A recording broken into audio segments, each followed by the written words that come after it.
વિદ્યાર્થી મિત્રો નમસ્તે.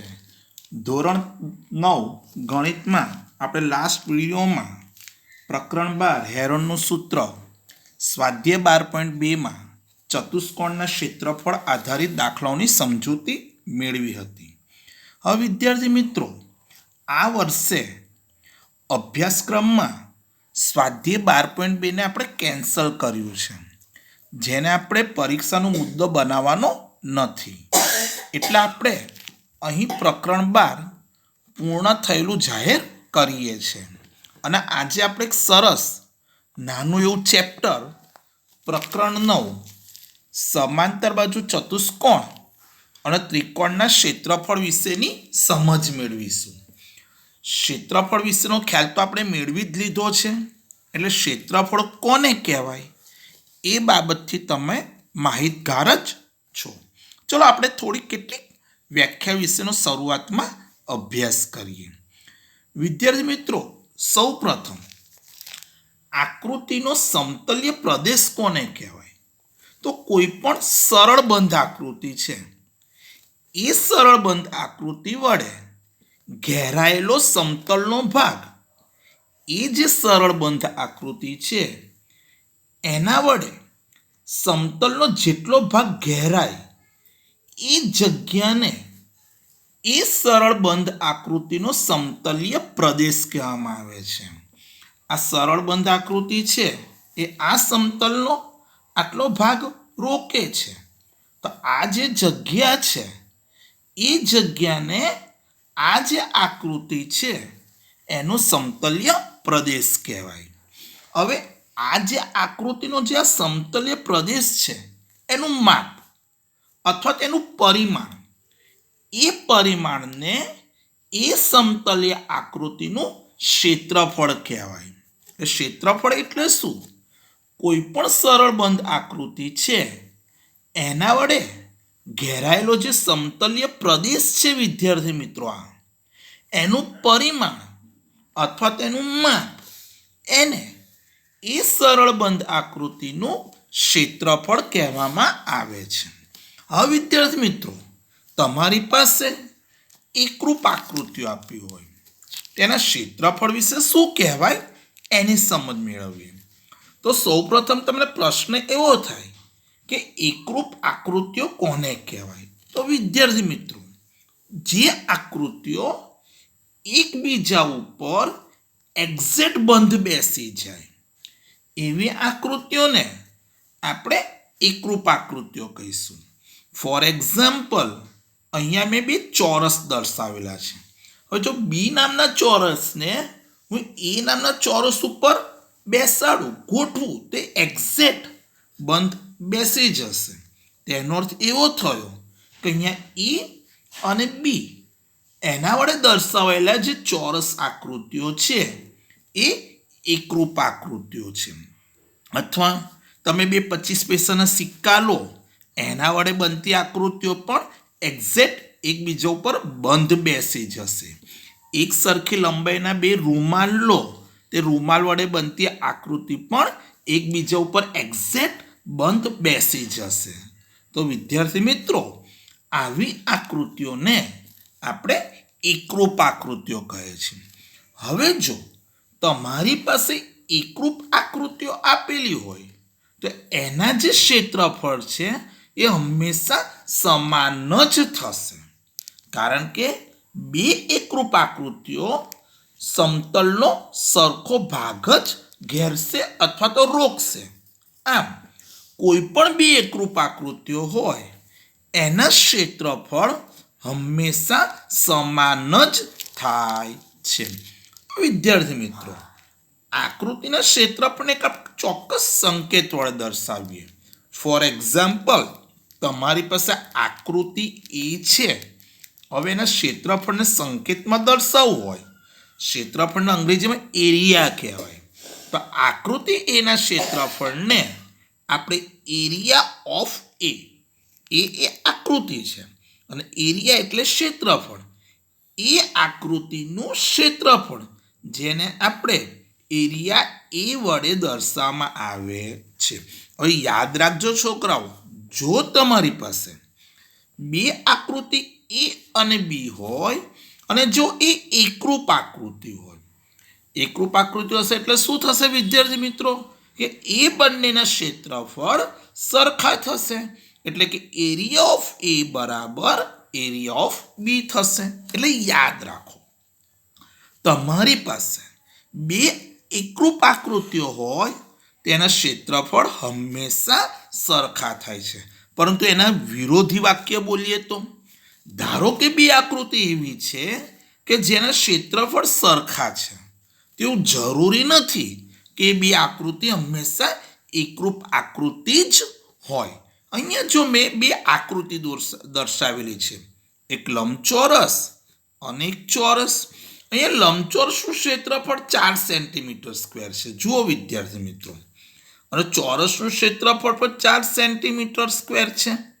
ઓકે, આ બંને આકૃતિઓના ક્ષેત્રફળ તો સરખા છે, પણ આ બંને આકૃતિ એકબીજા ઉપર એક્ઝેક્ટ બંધ બેસતી નથી. એટલે યાદ રાખો, જો બે આકૃતિઓના ક્ષેત્રફળ સરખા હોય તે હંમેશા એકરૂપ જ આકૃતિ હોય એ વિધાન ખોટું છે.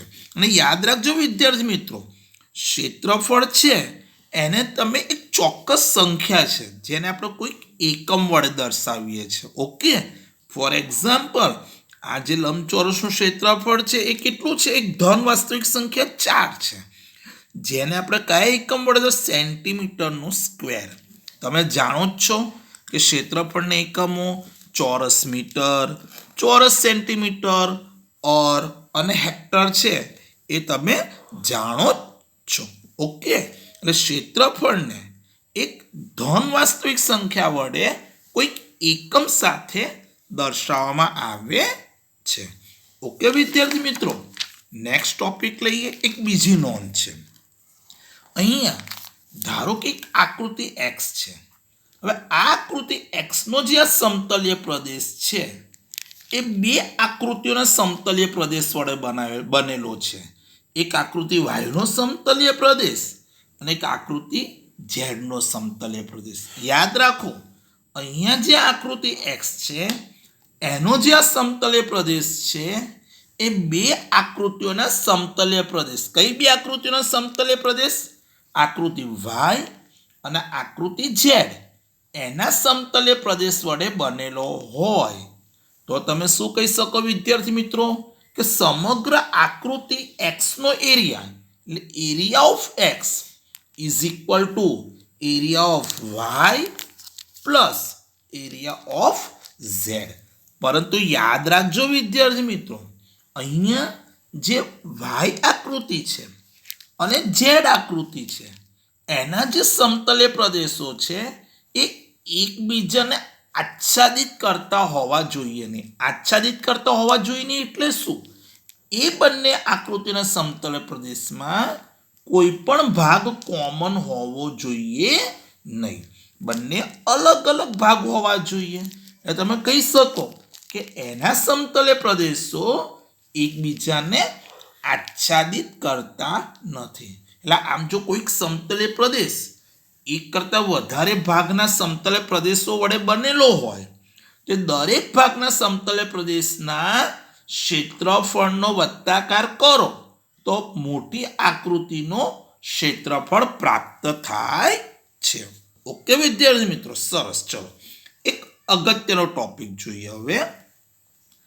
એક જ પાયા પર આવેલી આકૃતિઓ એટલે શું વિદ્યાર્થી મિત્રો? બહુ અગત્યનો ટોપિક છે કે એવી આકૃતિઓ કે જેમનો પાયો સમાન છે. એવી આકૃતિઓ કે જેનો પાયો સમાન છે એવી આકૃતિને આપણે કેવી આકૃતિ કહીશું? એક જ પાયા પર આવેલી આકૃતિઓ કહીશું. ફોર એક્ઝામ્પલ અહીંયા આકૃતિ 1 છે, જુઓ એમાં તમને બે આકૃતિ આપી છે. પહેલી આકૃતિ આપી છે ચતુષ્કોણ એબીસીડી, ચતુષ્કોણ એબીસીડી, અને બીજી આકૃતિ આપી છે ત્રિકોણ પીડીસી. જુઓ ઓકે, હવે ચતુષ્કોણ એબીસીડી નો પાયો સીડી છે, જુઓ વિદ્યાર્થી મિત્રો, અને ત્રિકોણ પીડીસી છે એનો પણ પાયો સીડી છે. તો આમ ત્રિકોણ પીડીસી અને ચતુષ્કોણ એબીસીડી એ એક જ પાયો સીડી ઉપર આવેલી આકૃતિઓ છે એમ કહી શકાય. એ જ રીતે આકૃતિ 2 માં જુઓ વિદ્યાર્થી મિત્રો, તમને એક ચતુષ્કોણ XYZW આપ્યો છે અને બીજો ચતુષ્કોણ આપ્યો છે PQZW. હવે આ બે ચતુષ્કોણ છે XYZW, એનો પાયો ZW છે. ઓકે, અને ચતુષ્કોણ PQZW છે, એનો પાયો પણ ZW છે વિદ્યાર્થી મિત્રો. તો ચતુષ્કોણ XYZW અને ચતુષ્કોણ PQZW એ બંનેનો પાયો ZW સામાન્ય છે વિદ્યાર્થી મિત્રો. એટલે આ જે બે આકૃતિઓ છે એ એક જ પાયા ઉપર આવેલી આકૃતિઓ કહી શકાય. આમાં એક શબ્દ આપણે વધારે ઉમેરીએ. કયો શબ્દ વધારે ઉમેરીએ એ જુઓ. એક જ પાયા પર અને સમાંતર રેખાઓ વચ્ચેની આકૃતિઓ. એક જ પાયા પર અને સમાંતર રેખાઓ વચ્ચેની આકૃતિઓ. ચલો એ કોને કહેવાય? એક જ પાયો. એટલે જો બે આકૃતિઓનો પાયો એક જ હોય તો એક જ પાયો થયો. હવે સમાંતર રેખાઓ વચ્ચેની આકૃતિ એટલે શું? તો બાકીના જે શિરોબિંદુ છે વિદ્યાર્થી મિત્રો, એ આકૃતિઓ છે એના બાકીના જે શિરોબિંદુઓ છે, તો એ શિરોબિંદુઓ જે પાયો સમાન હોય, એ સમાન પાયાની એક જ બાજુ હોવા જોઈએ, પ્લસ એ સમાન પાયાને જે સમાંતર રેખા છે એ સમાંતર રેખા ઉપર આવેલા હોવા જોઈએ. તો એવી આકૃતિઓને આપણે એક જ પાયા ઉપર આવેલી અને સમાંતર રેખાઓની એક જ જોડ વચ્ચે આવેલી આકૃતિ કહે. અગેન આઈ રિપીટ, તમારી પાસે બે આકૃતિઓ એવી હોય કે એમનો પાયો સમાન હોય, ઓકે, અને બાકીના શિરોબિંદુઓ છે એ ક્યાં હોવા જોઈએ? જે સમાન પાયો છે એની એક જ બાજુ હોવા જોઈએ, પહેલી કન્ડિશન.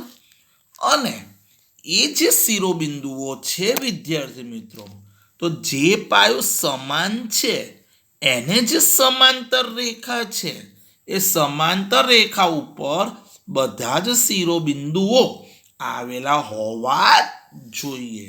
તો એ જે બે આકૃતિઓ છે એ સમાન પાયા ઉપર આવેલી અને સમાંતર રેખાઓની એક જ જોડ વચ્ચે આવેલી આકૃતિ છે એવું કહી શકાય. વિદ્યાર્થી મિત્રો જુઓ આકૃતિ 1. અહીંયા જે ચતુષ્કોણ એબીસીડી છે અને ચતુષ્કોણ પીડીસી છે, એનો પાયો ડીસી જુઓ સમાન છે. પહેલી શરતનું પાલન થાય છે, ઓકે. બીજી શરત, બાકીના શિરોબિંદુ કયા થાય? પી, એ અને બી એ સમાન પાયાની એક જ બાજુ છે, એ બાબત સાચી છે વિદ્યાર્થી મિત્રો. પણ એ બધા શિરોબિંદુઓ સમાન પાયાને સમાંતર રેખા જે એબી છે એના ઉપર આવેલા નથી. જો પી બિંદુ એબી પર આવેલું નથી. એટલે આ જે બે આકૃતિ છે એ સમાન પાયા પર આવેલી છે, પણ સમાંતર રેખાઓની એક જ જોડ વચ્ચે આવેલી નથી. આ બીજી આકૃતિ જુઓ તો વિદ્યાર્થી મિત્રો, ચતુષ્કોણ PQZW અને ચતુષ્કોણ XYZW એ બંને આકૃતિનો પાયો જુઓ, ZW સામાન્ય છે. Is that clear? ઓકે. હવે બાકીના જે શિરોબિંદુઓ છે, કયા છે બાકીના શિરોબિંદુઓ? PQXY એ ક્યાં આવેલા છે? સમાન પાયાની એક જ તરફ આવેલા છે. પહેલી શરત.